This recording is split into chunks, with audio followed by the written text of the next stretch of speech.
Chapter 3 Summer Vacation. Eiko's high school ended in May, followed by graduation. It was bittersweet without her mother and younger sibling in attendance. She spent the following week packing her belongings into boxes for her move to San Francisco. At their home, there was a surprise visit from an immigration attorney. He said that he'll get the process expedited. Hopefully, she'll get the citizenship test when she returns from Japan. She thanked him and he drove back to San Francisco. The day for Eriko to fly to Japan. The day arrived for Eriko to fly to Japan. Right before she got into the car, she made certain to take some anti-motion sickness medicine. Her father drove her to the same airport they went to earlier that year. Again, they woke early to have breakfast at one of the restaurants. After she checked in, she boarded, and the father waved from outside the terminal.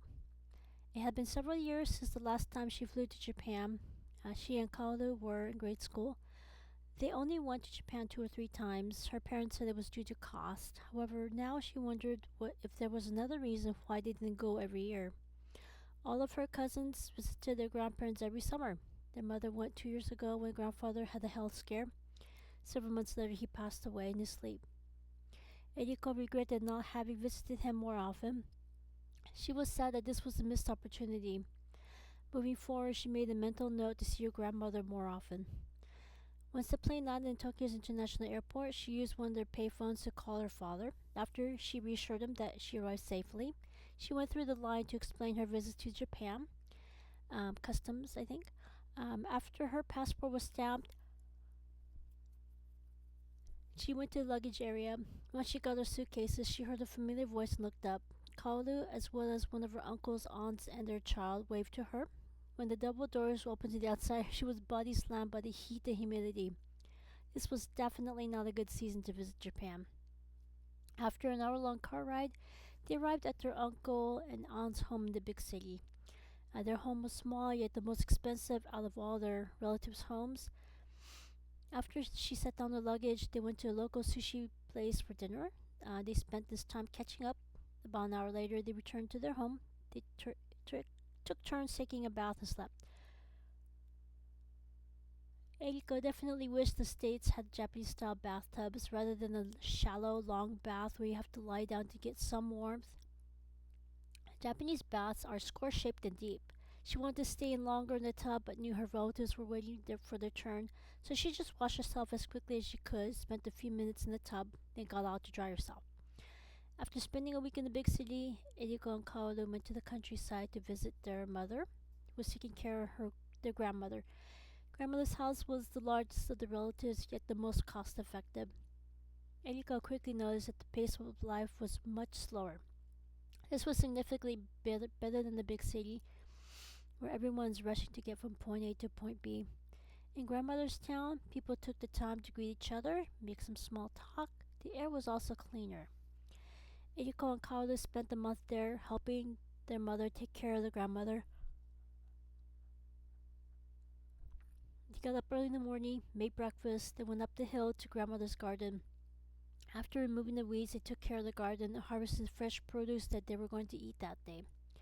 Once they went down the hill, back to grandmother's house, they made lunch. When grandfather was in good health, they also included a wild-caught fish that grandfather got earlier that morning. However, grandfather passed, so the fish they ate came from the local grocery store. After lunch, Kaoru and Eriko did some house maintenance and repair while the mother took care of grandmother. In the afternoon, they walked around town, talked with the locals. They were stunned to meet some foreigners who were teaching English in a nearby town. They said that they intend on spending the rest of their life there. After dinner, each of them took a long bath. Then they retired. The one thing Eriko did not miss about the countryside was their outhouses. During this month at grandmother's house, Eriko and Kaoru caught up. Kaoru did complain a bit about the fact that uncle and aunt are micromanaging everything they're doing. Eriko carefully mentioned that once they are of legal age, they can decide which country to live in. Eriko listed the pros and cons of each country. In the States, there's freedom. However, freedom comes at a cost. Their relatives won't be able to help them. If Kala makes any critical mistakes, no one will help them. Moreover, staying in the States means they will have to get a job, do whatever it takes to stay employed, and they will have to pay for their own living expenses and take care of their own self. On the other hand, staying in Japan means the relatives will help them out. However, this is a two-way street. They will help if and only if they graduate from school on time, get a job, and stay employed, as well as help out their relatives as needed. Either way, nothing is free. Eriko told Kaoru, could tell Kaoru took her words to heart and let the words' deeper meaning absorb into their soul. Eriko carefully asked Kaoru what they would do with the rest of their life if they chose to stay in Japan. Without missing a beat, Kaoru said they want to drum up tourism in their grandmother's town. So many people go to the big city, but they don't realize how whitewashed it is. Instead, they want tourists to see the real, air quotes, real Japan. For example, they could start a ryokan, bed and breakfast, or they could start a pottery business and sell their wares, or they could do both. At this time, Eriko told Kaoru she has secured a job for the new year and will also spend time applying for colleges. She also stated that she will pay for her own rent, make her own meals, do whatever she has to do to take care of herself. Eriko knows that Kaoru also listened intently to what she had to say and let her words sink in. When the month was up, Eriko and Kaoru returned to the big city. After spending a week at Uncle and Aunt's house, they drove Eriko back to the airport. They meaning the uncle. After she thanked them for the hospitality, she boarded the plane back to San Francisco.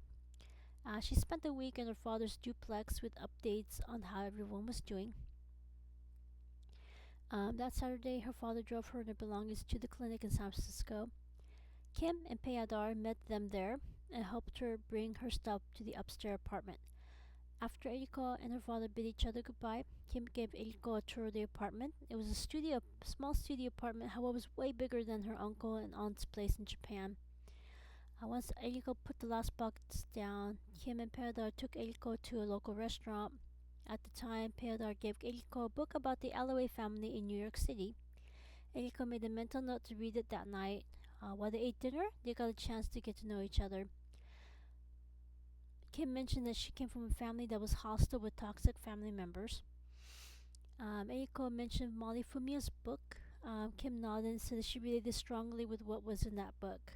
Even if all their children are straight, the family is still hostile and toxic. Eriko talked about Kaoru.